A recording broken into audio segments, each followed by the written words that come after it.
when you're feeling down and like your world's moving slow, just remember your race. It moves at your pace when marching towards your goals. And brighter than the stars. Don't take impossible. Nothing is impossible. You're brighter than the stars. An angel, angel, angel, soaring like an eagle, eagle, eagle. Nothing is impossible. Don't take impossible. You're brighter than the stars. Ladies and gentlemen, welcome to another exciting episode of Talking with 3D. My name is Derek Darrell Dixon. I am your host right here on Plush Work TV. This is Real Talk for Real People. And today I have Mr. Tim Thorn as my special guest today with Paisley 360. And we are so excited to have him with us today because, of course, we are going to be talking about men's fashion, the do's and don'ts on the runway. We're also going to be talking about what's to come for the spring, because you know what? We're sitting here already in the winter, so we got to get ready for the spring because we running around here freezing and all this kind of stuff. We're excited for some spring wear and what we should be wearing, what not to wear, things like that. So again, welcome, ladies and gentlemen. Again, I also want to tell you, thank you so much for supporting Talking with 3D. Without you guys, the show wouldn't be anything. So I really appreciate everything the comments and everything that you leave me. I appreciate it. And if you want to be a part of Talking with 3D, all you have to do is email me, talkingwith3d@gmail.com, talkingwith3d@gmail.com, and you can be a special guest right here, sitting right where Mr. Tim Thorn is sitting, to being my guest on Talking with 3D. But it's all about him today. So we are here. Mr. Tim Thorn, welcome. Thank you so much for being my guest and coming on just to tell us all about what you do, about men's fashion. We have been knowing each other for quite some time. And I love the fact that, you know, even though sometimes we haven't maybe talked in a couple of years, that we can start off right where we left off. So I love that about, knowing you, and thank you again. So how are you doing, sir? I am doing well. I want to say thank you for having me on Talking with 3D. This is definitely an honor. Thank you so much, and it's good to see you. We haven't talked, like you said, and I think it's been a couple of years. Yes. Yeah. So where are you at right now? Are you? I know that you reside in Houston, Texas. Is that where you're at now? Yes. I am in Houston. Yes. And I know that, in Houston, Texas, if it's 40 degrees, they're talking about it's a freeze. Everybody stops driving. As you can see, I'm wearing a turtleneck today because it was 40 degrees this morning. Yeah. Shut down the stores and everything. Get off the road. It's 40 degrees in Houston, Texas. No, at 40 degrees, you literally pull out furs. Pull out the furs, right. Down in Houston, Texas, folks, they're wearing furs right now. This is literally one of the best places to purchase a fur. Believe it or not, they're on sale now. It's almost like they're giving them away. Really? Yeah, because people don't really buy them. They don't care anything about furs here, but right. They have fur stores. Wow. So if you need a good fur, you need to fly on down to Houston, Texas. I'm in Houston and get you one for a good price. Right. See? And there's going to be some good quality fur that they get. Right. Exactly. Yes. Exactly. Well, listen, Tim, I brought you on my show today because I watched you as a fashion connoisseur. And I just think that it's just watching your growth in what you do is so exciting. I know you, and a lot of people may not, but I know you as a singer. And if y'all don't know, Tim Thorn can blow and sing. I tell you, I worked with him on the choir, and he was tough.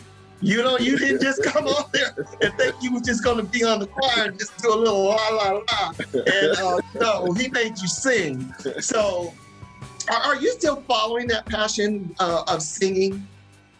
No, I don't sing anymore. And you don't sing anymore? I don't, and I hate to even say it because it just sounds so horrible that I don't practice singing. I don't do any singing. The last time I sang was in January of 2020, before the pandemic hit, at my nephew's birthday party in Thailand. And he made me. He made me because I'm like, y'all know I don't sing anymore. Y'all know I don't. And he's like, you have to do this for me. This is for my birthday. You have to. So I have to get up and sing. Wow. So I know people probably don't even know that. So ladies and gentlemen, yes, he does sing. So you probably have to put him in a corner and say, you're going to sing something for me. Right. I'll sing for a pair of Gucci shoes. Like, I'll sing like a mockingbird. Okay. So listen, tell us about you starting in the fashion industry. Where did that love of fashion come for you? Where did you start that from? I started, the inspiration basically came from my mom and my dad. They both were very fashionable people. And my mom, as children, she didn't want her children to, look like they were abandoned or thrown away. And so she always, put nice things on us, whatever her money could afford, And so growing up, I watched them. I saw how they dressed. And my dad is deceased, and he was a professional musician. So he played for a lot of artists. And so, of course, he had to look the part as well. But he did have such a great sense of fashion about him. And if I could show you pictures of him, we are so much alike. I look just like we're the same height, we're the same skin tone. He was bald head like me. Well, I was bald head. I'm bald head like he was. Right. And, facial features and all of that, So that's where I think my beginning of the love of fashion and not having any issues with looking nice, because that was the MO of my mom. And so growing up, I can remember in middle school kind of being the weird kid because my grandmother was teaching me how to sew. Okay. And so if she would make some things for me, my mom could sew as well, and she would make things for me. And I always wanted the crazy stuff, the stuff that I saw like from Ebony Fashion Fair and magazines, that I could get my hand on. And even my own creative mind at that time, I was like, I want this, I want that. And I can remember one situation in middle school where this teacher said to me, you mean to tell me your mom let you come to school dressed like that? Because I think I had on like a long sleeveless jacket that my grandmother had made, like out of burlap. Okay. And I had sewn these like patches and stuff on it. So it was just something different. I saw it in a catalog, or a magazine or whatever. So it was that kind of thing. And so, but that never did deter me. And I think one of the things that it did do for me, it really helped me to have such a bold disposition about myself, to where I don't care what people think about me. You know what I'm saying? Like, I know sometimes I could wear some stuff that most guys would never even think about wearing. It's like, I don't really care. And I'll give you a perfect example. Even now, I'm really big into the 70s look. And you may have seen me. A lot of those looks, yes. Yeah, show a lot of those, the bell bottoms, the flare leg pants. I love all of that. And I've had some comments to say, man, I would never wear that. It's not for everybody. And so that's the thing. I don't care. I don't care if, you say, well, I don't like that, or, that doesn't matter to me. Right. And let's talk about that, because, within men's fashion, a lot of times we get put in a box because of the fact that we are so afraid of expressing ourselves and of what we like, how we feel, what makes us feel good, what makes us look good. We are so afraid. We're so afraid of colors. We're so afraid of what other people may think. Right. And, you know, just like your experience in school when the teacher said, why did your mother let you come out looking like that? When you're like, you know, this is something I created. I created this. That's like, you know, for me to tell my son, you know, when people say, tell him to get off those drums, I may be stifling his career by telling him to stop doing something he loves to do. Yeah. So we have to be careful what we're telling people. But back to that men's fashion, why do you think men, you know, and I understand a little bit why, you know, men feel so scared of, you know, the metrosexual thing and stuff like that. Why do you think men are so afraid to be fashionable, to not be able to make statements that they want to make? A lot of it is because of the culture of America. There has been a standard for many years, even before you and I were even born. There was a standard. If you look at old movies, old TV shows, there was a standard to where pretty much if a man stepped out of his house to go into town or to a meeting or to church or wherever, they wore a suit. Yeah, that you're was customary. So yes. That's the culture of America. And even if you wore a suit, the suit had to be like black, blue, or gray. Maybe brown, but you better not come out with an orange suit or a red suit, you know, something with a punch of color. That didn't happen. And then also too, when it came to religious organizations, churches, many times they had their standard to where they didn't believe that men should ever wear red shirt, or they, you know, nothing of color. So everybody the same. And then when you got to major corporations like IBM and Exxon and all of them, what did they wear? Suits. They wore suits, and they were primarily blue, black, or gray. Or gray. You're right. You're right. That was the standard. And so that kind of kept the lid on you know, getting out of those boxes that were that we didn't create. They were created for us. They were created for us. The only time that you could wear a pop of color, especially in the church realm, was on Easter. And that was really it on Easter. And I also remember that, you know, you had to wear suits flying. It was a standard. You could not, how dare you put on a pair of jeans to get on an airplane. You were suit and tied up. And if you had children, they were either in a suit or you was dressed in slacks and not polished shirt. Now they're coming in their pajamas and flip-flops and everything. But you know what? That's the culture, and that's that vibe. So So listen, ladies and gentlemen, we are going to take a quick break. When we come back, we're going to be talking about the runway, and Mr. Thorn has put on several fashion shows, and we want to find out some projects that he has coming up. And we want to just talk about the do's and don'ts of doing model calls and being on the runway. So don't go anywhere. You are watching Talking with 3D. This is real talk for real people. We'll be right back. Is at protecting ourselves and getting back to normal. So before you make up your mind, know your facts.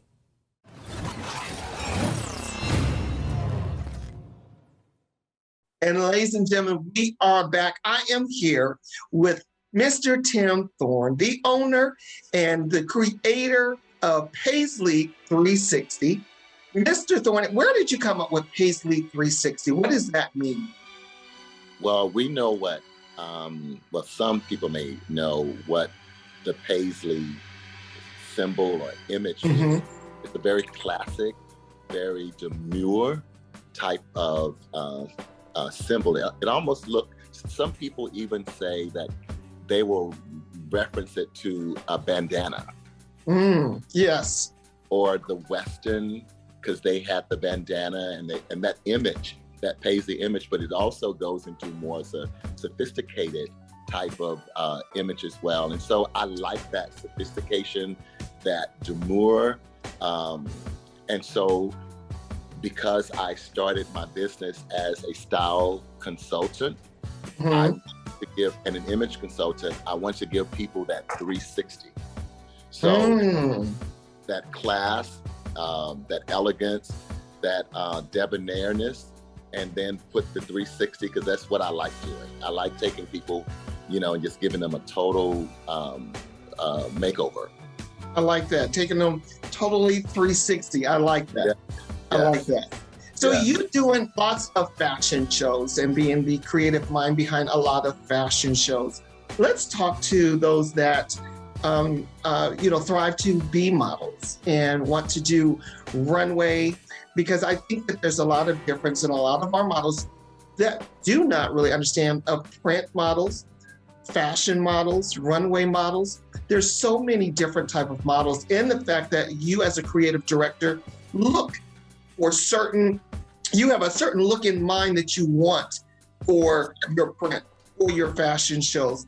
Because I think a lot of people think they can do runway and they can't, but they're excellent for print. Right. So what are first off, let's talk about the standards for coming to a model call.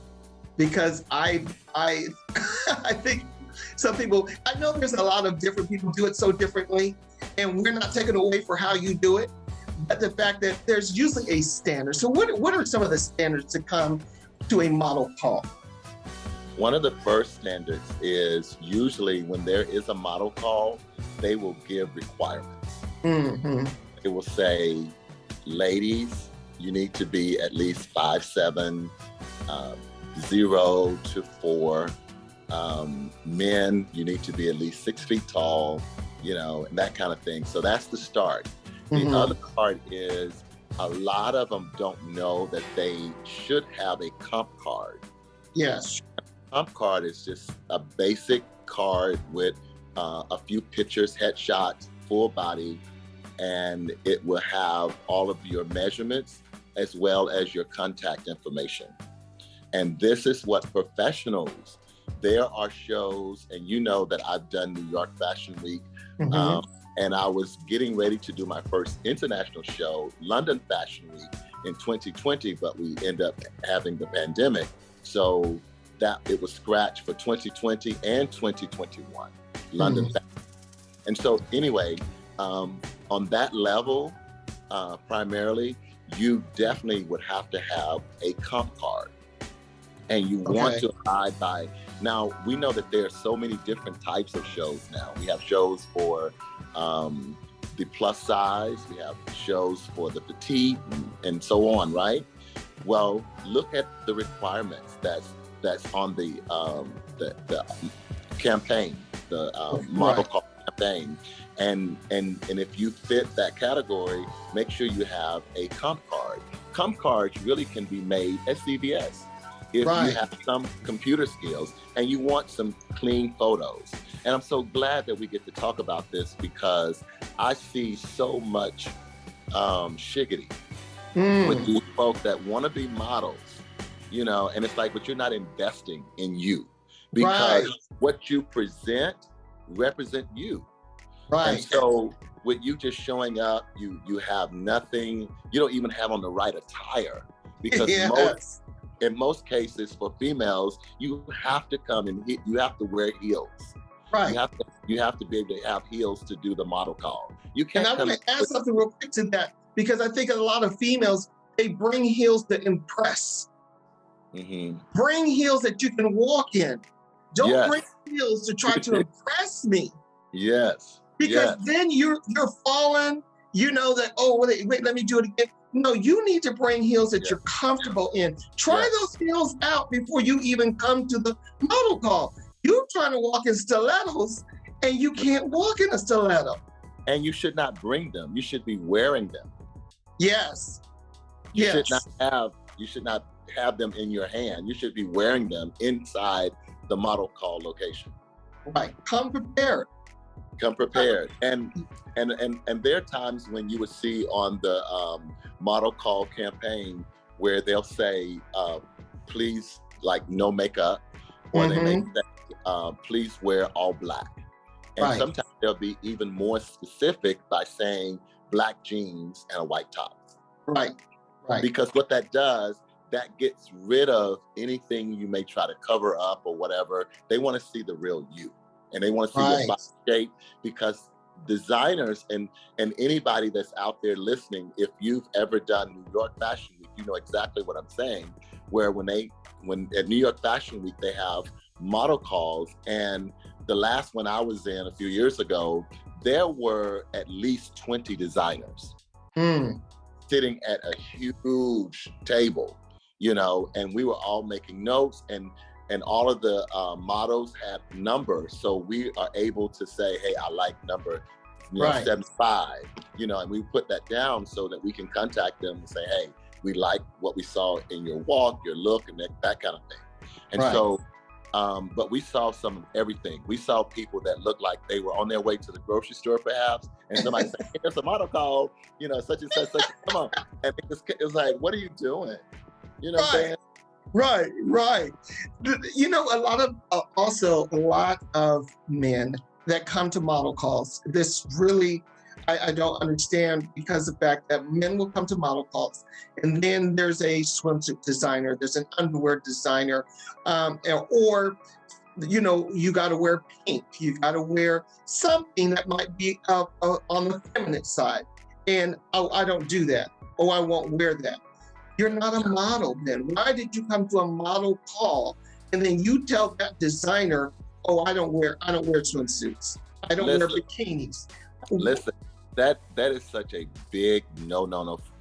And what I do when I do model coaching, I tell them from the very beginning, you are a hanger. Yes. Do hangers talk? No, they don't say anything. Okay. So you don't have an opinion and a choice about whether or not you like this style or you like this color. You don't have that opinion. If you want to be in this show, you have to agree to wear whatever the designer put on within reason. And you know, I want to make sure that I say that within reason, because like, if you don't want to do a swimsuit, then you need to let that be known up front. That's correct. You know, you let that be known up front. But you are a hanger. And so so saying that you are a hanger means as well, when you told me about the different topics, which are amazing, we get to talk about tonight, is that when you're doing runway, there are a couple of different styles of runway. You have your urban, and urban tends to be, I don't teach urban because it's something you don't really have to teach, because it's more playful, you know, and it's really more about you entertaining than it is about the clothes, because most time in urban, you know, they do a lot of, you know, stuff, throw pieces out through the eye and flip and turn and throw their hair and all that kind of stuff. That's urban. When you do high fashion, it's all about the clothing. You would be crucified if you got chosen to walk for Christian Dior and you got out there and you want to like flip your hair. Like, what in the world are you doing? Right, you would be pulled out of that show. And never, ever, you would be blackballed like forever. Yes, you will not be asked to come back. You have ruined your career, because the fact that all they asked you to do was walk down and come back up. That's it. And the reason why is because if you were to YouTube any of the designers, Prada, Valentino, Zegna, Hermes, Louis Vuitton, Gucci, any of those, you will not see any flipping and flopping. Right. And the reason why is because to put pieces together and design them is very painstakingly and expensive. And for you to get out there and get the attention off of the garments, the clothing. There we go. It's like I'm losing money. So all I want the people in the audience to see, I want them to see the clothes. So Right. you have no personality basically. And that's why people say, well, it's almost like military. Yeah, because when you go into the military, they own you at that point. Mm. They tell you when to get up. They tell you when to eat. Yes. You know what I'm saying? Yeah. Wow. Listen, we're going to take another quick break, ladies and gentlemen. We're going to come back. We're going to talk some more with Mr. Tim Thorn. We're right here watching Talking with 3D, right here on Plush Work TV. So go get a snack. Come right back. See you real soon. Math and science are far more than just subjects at school. If you're passionate about cooking food, math and science become part of your everyday life. We learn measurements, we learn fractions. That's why Time Warner Cable created Connect a Million Minds, to show young people that math and science can be fun and lead to a career of their dreams. Whether it's an engineer, a food scientist, or a rock star chef. Visit connectamillionminds.com to learn more. And ladies and gentlemen, we are back again. I am here with Mr. Tim Thorn of Paisley 360. We have been talking about, men in fashion, the do's and don'ts on the runway. One thing I want to also, before we go on to our next topic is, when you go to, or when you're at the runway, or at a fashion show, when you're at a fashion show and a designer has asked you to wear a certain garment and you present that garment and everything, you see a lot of models will disrespect the designer's garments. They will throw those down. They will, because you ask, please don't take selfies and do all that. They're doing all that. They're sweating in them. So what do we tell our models when? And again, we're not doing this as a negative. We're doing this as an educational type thing. So because when you go out there to your model calls and everything, we want you to be successful. Yeah. Be successful. And when you're on the runway, we want you to be successful because we want you to be called back.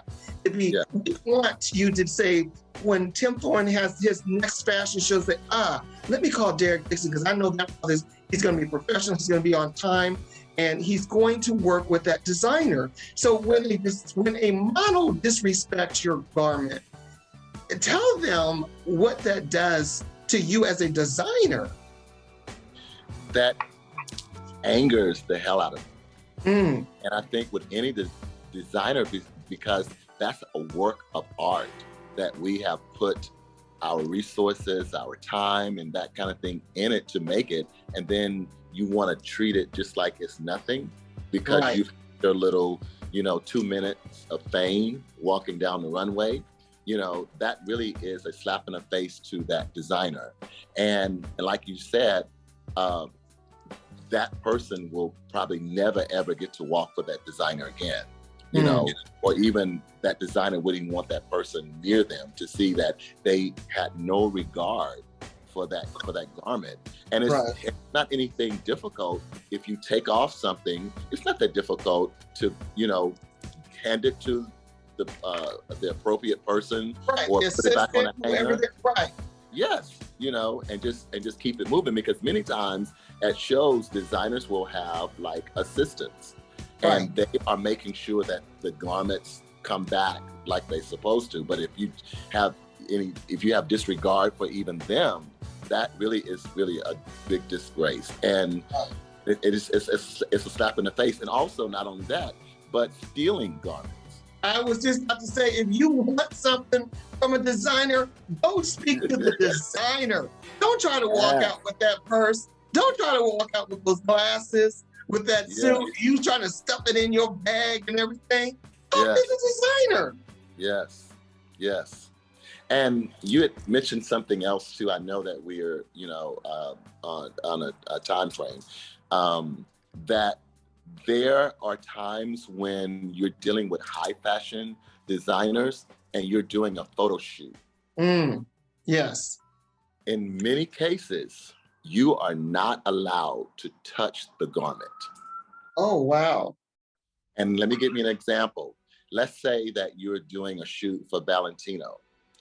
And the reason why is because our hands carries oil.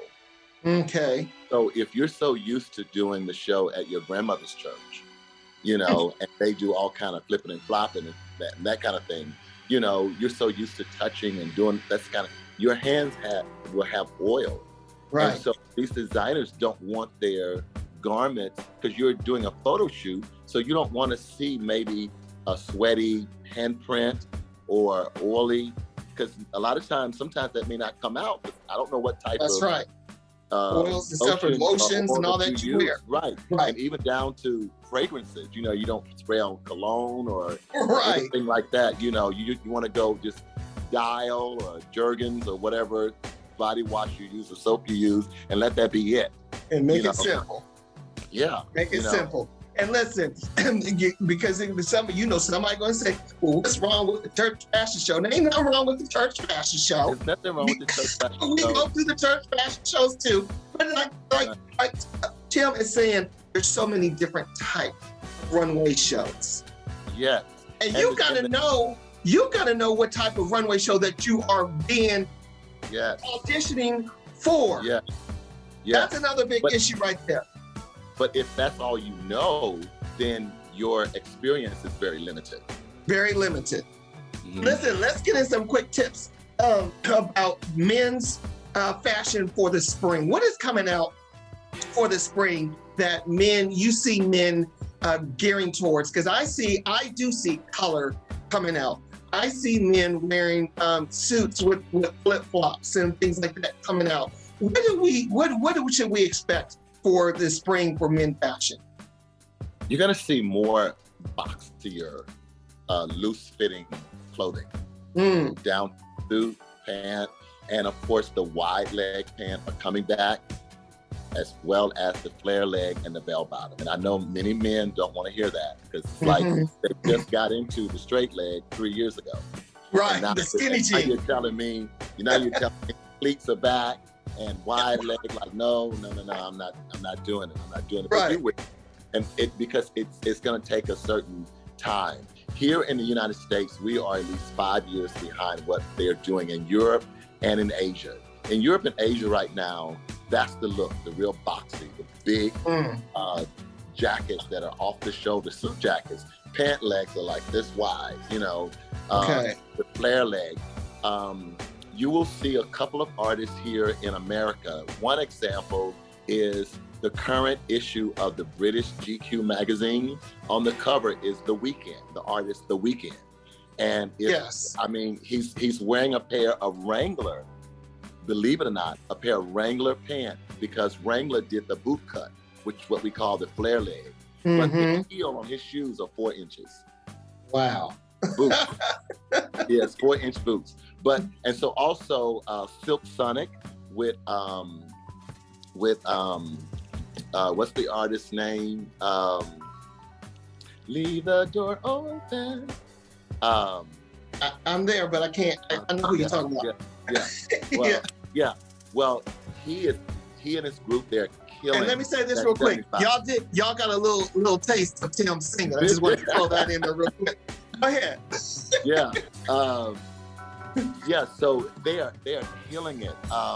And we will begin to see more and more of these artists, because they're really setting the trend, because that's what's happening in Asia and in Europe. So when you look at, you'll see a lot of that in New York and in LA, but it takes even longer to get more into other pockets of the U.S. So that's why it's going to take at least another 3 to 5 years before you start seeing more of that look on the street.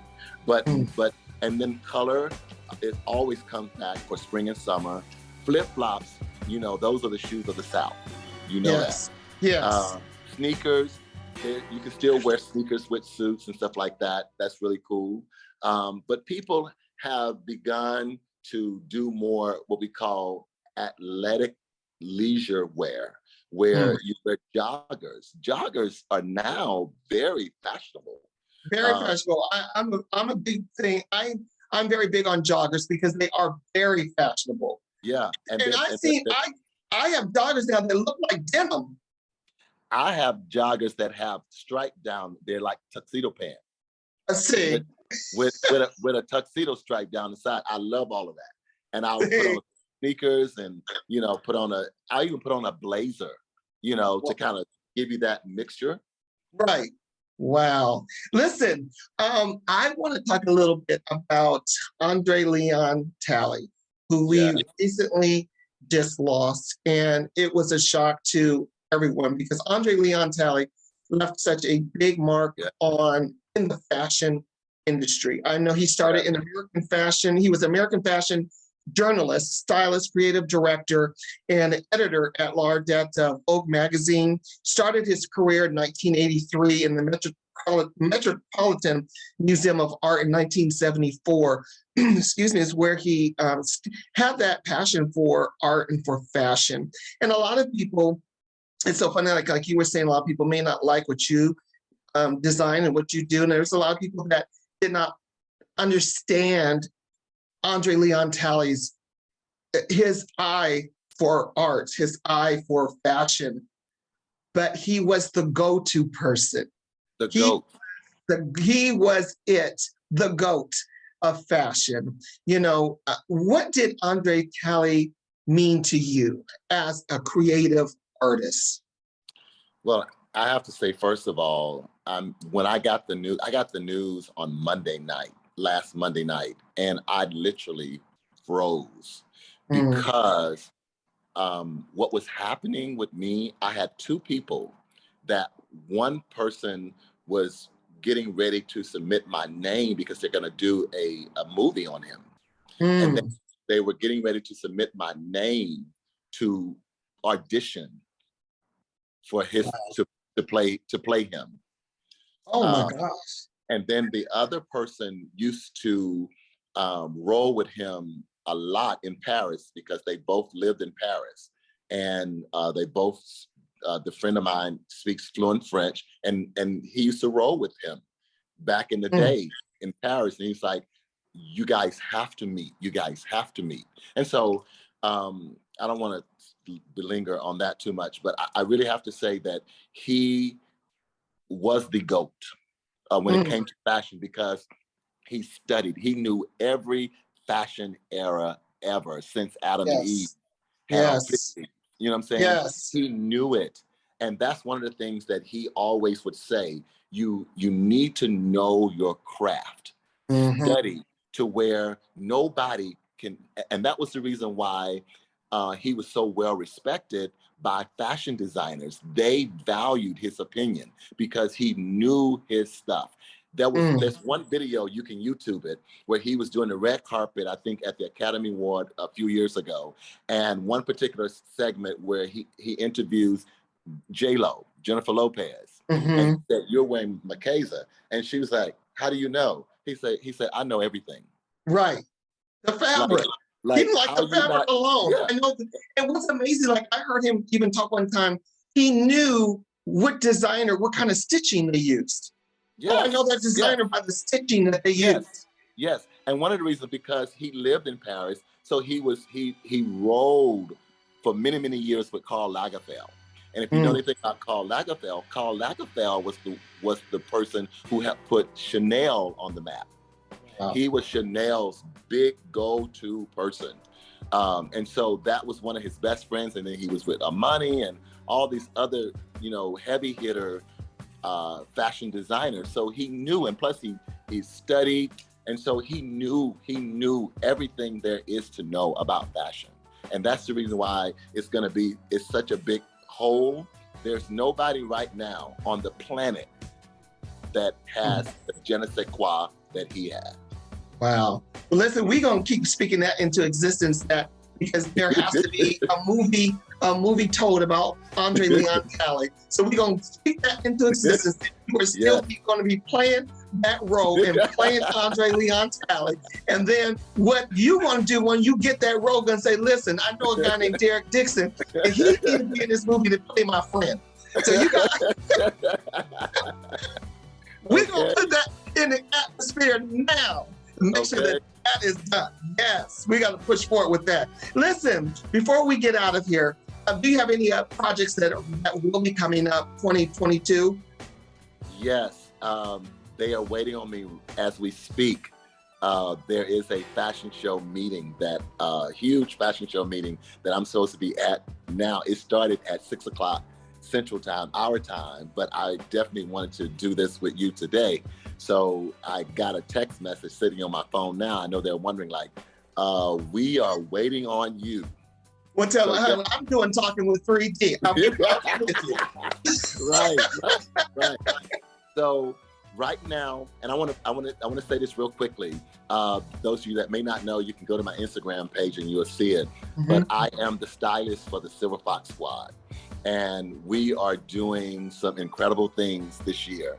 And this big fashion show that we are going to sit down tonight with the planning will happen later this fall. It's going to be huge.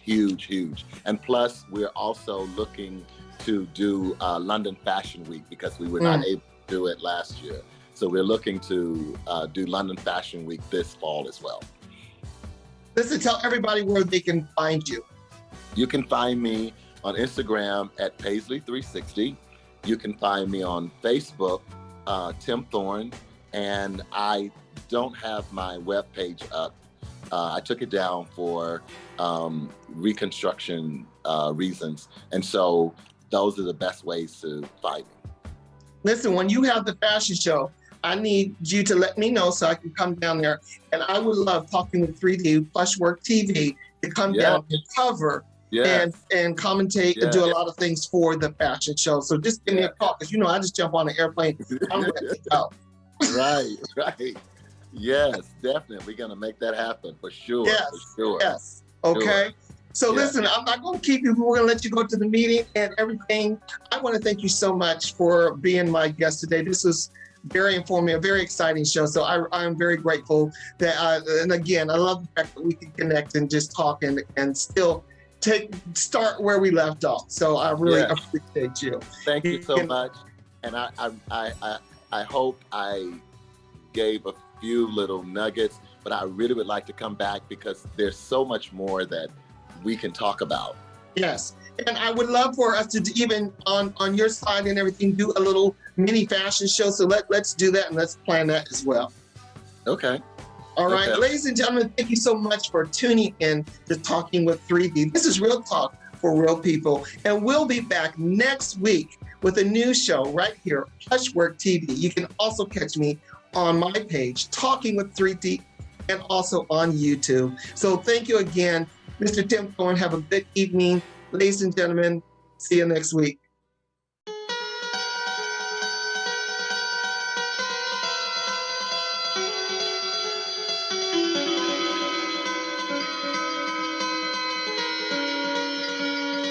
When you're feeling down and like your world's moving slow, just remember your race. It moves at your pace when marching towards your goal.